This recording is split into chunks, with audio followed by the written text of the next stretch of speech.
চায়। আজকে ফরাক্কাবাদের কারণে উজানে যে চর পড়েছে, সেইখানে বিহার এবং উত্তরপ্রদেশের একটা অংশ সেখানে বন্যায় প্লাবিত হয়। আজকে যে ভাগীরথীর পানি নিয়ে গিয়ে কলকাতা বন্দরকে নাব্য করার কথা, সেই ভাগীরথীর এবং কলকাতা বন্দরের নাব্যতা তারা সেই মতো অর্জন করতে পারে নাই। কাজেই আজকে পরিষ্কার হয়ে গেছে, সারা দুনিয়া যখন এক জায়গায় আসছে যে এই প্রকৃতি রক্ষা না করে মানুষ তার সভ্যতা বাঁচতে পারে না, তখন এই সমস্ত বাদ টিকিয়ে রেখে আসলে কার্যত তারা তাদের যে বড় ভাইগিরি, দাদাগিরি, মাতব্বরি, দখলদারি, আধিপত্য, সেইটা তারা টিকিয়ে রাখতে চায়। বাংলাদেশে একের পর এক সরকার এসছে, বিশেষত গত 15 বছর ধরে ফ্যাসিস্ট শেখ হাসিনার সরকার, তারা নিজেদের গদির বদলে বাংলাদেশের সকল স্বার্থ জলাঞ্জলি দিয়েছে। বিশেষভাবে তারা নিজেরাই বলেছে ভারতকে এত দিয়েছি চিরকাল মনে রাখবে, কিন্তু বাংলাদেশের জন্য কি এনেছেন? শেখ হাসিনার গদি। সেই গদি এইবার মানুষ উল্টে দিয়েছে এবং কাজী ভারতের আধিপত্যকে উল্টে দেওয়া হবে। ভারতকে আমরা পরিষ্কার করে বলেছি আগেও, এই দেশের জনগণের সাথে বন্ধুত্ব করেন, আর বন্ধুত্ব যদি চান, সত্যিকার অর্থে করতে চান, তাহলে সমতার মর্যাদার ভিত্তিতে করেন। কারো অধিকার হরণ করে বন্ধুত্ব হয় না, সেইটাকে দাসত্ব বলে। যে আমাদের অধিকার হরণ করছে, আমাদের প্রতি মুহূর্তে ঠকাচ্ছে, তাদেরকে যদি আমরা বন্ধু ভাবি, তাহলে আসলে আমাদের শারীরিক ভাবেই আমরা কেবল দাস নই, মানসিক ভাবে আমরা দাস। দাসত্বের যুগ শেষ হয়েছে।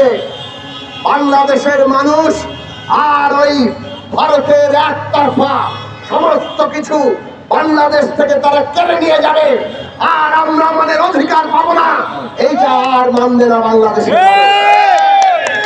ভারতকে আমরা বারবার বলেছি, আমরাও প্রতিবেশী বদলাতে পারবো না, আপনারাও প্রতিবেশী বদলাতে পারবেন না।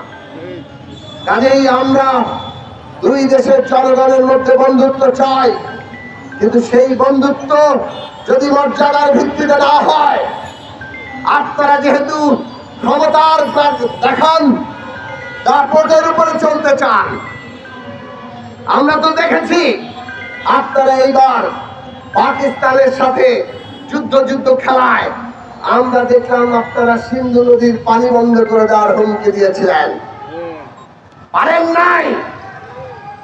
এত বছরও পাকিস্তানের সাথে এত যুদ্ধ, সিন্ধু নদীর পানি বন্ধ করতে পারেন নাই, কারণ ক্ষমতার দাপটে ওইখানে আপনারা দাপটে জিতে যেতে পারেন না। বাংলাদেশের উপর ছড়ি ঘোরান। আমরা বাংলাদেশের মানুষ অভ্যুত্থান করেছি একটা নতুন যাত্রার জন্য। আমরা সারা দেশের মানুষকে ঐক্যবদ্ধ করব, তার প্রয়োজনীয় গণতান্ত্রিক রাজনৈতিক ব্যবস্থা তৈরি করব, আমরা অর্থনৈতিক ভাবে শক্তিশালী হব এবং আমাদের দেশের সমস্ত শক্তির উপর দাঁড়িয়ে ভারতের এই দাপটকে আমরা ভেঙে ফেলবো।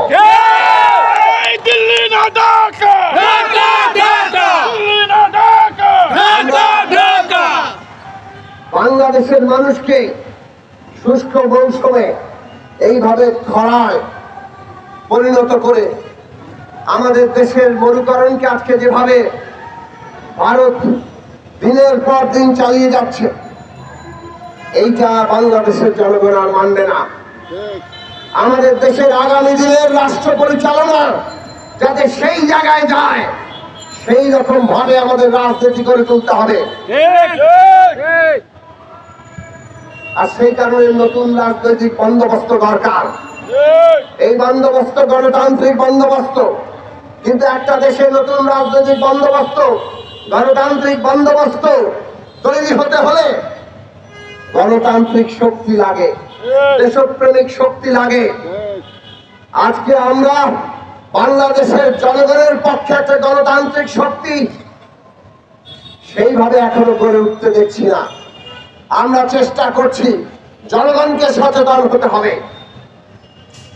জনগণ যদি সচেতন না হন, গণতান্ত্রিক রাজনৈতিক শক্তি যদি গড়ে না উঠে, যারা দেশের জনগণের স্বার্থ রক্ষা করবে, তাহলে বাংলাদেশকে ওই জায়গায় আমরা নিতে পারবো না, নতুন বন্দোবস্ত নিতে পারবো না।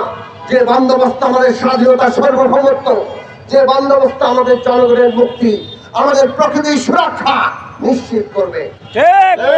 বন্ধুরা আমার, আজকে অনেকেই স্বাধীনতা সার্বভৌমত্বের পক্ষে কথা বলেন, এমনকি ভারতেরও বিরোধিতা করেন, কিন্তু আমরা তাদেরকেই দেখি দেশের মানুষের অধিকারের পক্ষে তারা নাই।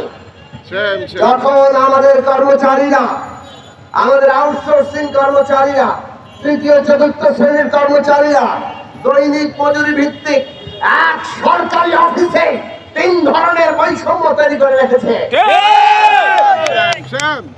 আজকে যখন সরকারি অফিসে কর্মচারীরা কাজ করে, কিন্তু তাদের পরিচয় কি সেটা নির্দিষ্ট না, তারা কি শ্রমিক না কর্মচারী, কোন পরিচয়ে কোন আইনের আওতায় আজকে তাদেরকে আনা হয় না। এই অবস্থা চলে, তখন আমরা নীরব থাকতে দেখি।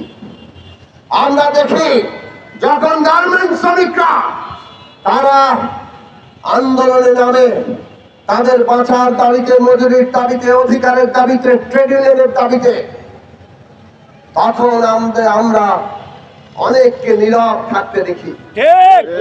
যখন আমার কৃষকেরা ফসলের দাম পায় না, এই যে ধান কাটা হচ্ছে, কৃষক ঠিক মতো ধানের দাম পাবে কিনা তার নিশ্চয়তা নাই, কিন্তু বাজারে হু হু করে দাম বাড়ে। এই কথা আমরা আগে থেকেই বলে আসছি, কারণ আগে থেকেই হয়ে আসছে। অবস্থা কি বদলেছে? না। এই জায়গাটা আমাদের প্রশ্ন করতে হবে। তাহলে কৃষক যখন ঠকে, তখন তো আমরা অনেককে কথা বলতে দেখি না। আজকে ছাত্ররা যখন দাবি নিয়ে আসে,